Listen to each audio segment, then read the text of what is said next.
Elizabeth কোলবাৰ্ণ Gogoi তেওঁ আমেৰিকাত কাম কৰিছিলে আণ্ডাৰ সিনেটৰ টম উডালি তাৰ বিষয়েও আমি কম 2011 চনত তেওঁ পাকিস্তানলৈ আহে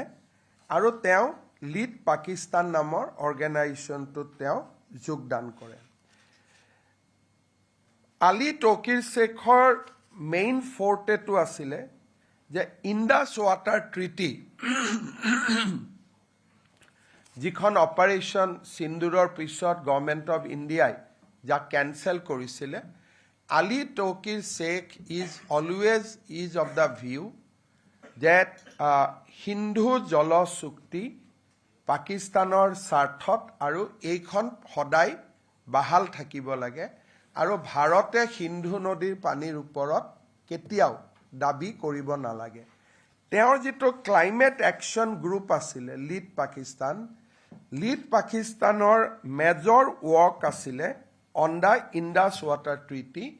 and he use to advocate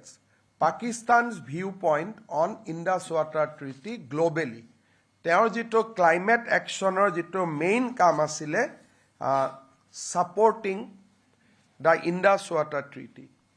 তাৰপিছত তেওঁ ক্লাইমেট একশ্যনৰ নামত সদায় তেওঁ পাকিস্তানৰ সমৰ্থনত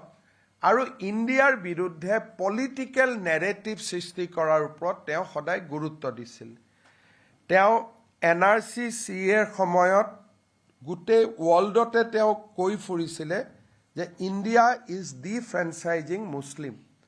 যে চিএৰ নামত এনআৰচি নামত ইণ্ডিয়াই মুছলিমসকলক ভোটাধিকাৰৰ পৰা বঞ্চিত কৰিছে তেওঁ অসমৰ ওপৰত তেওঁৰ উদ্দেশ্য আছিল he writes lot of social media post article on Assam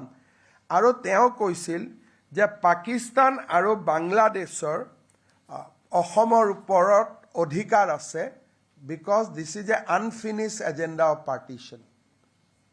Ali Tauqir শ্বেখৰ যিটো ভিউ পইণ্ট আছিলে demands Pakistan Bangladesh shared view and response on Assam Muslim population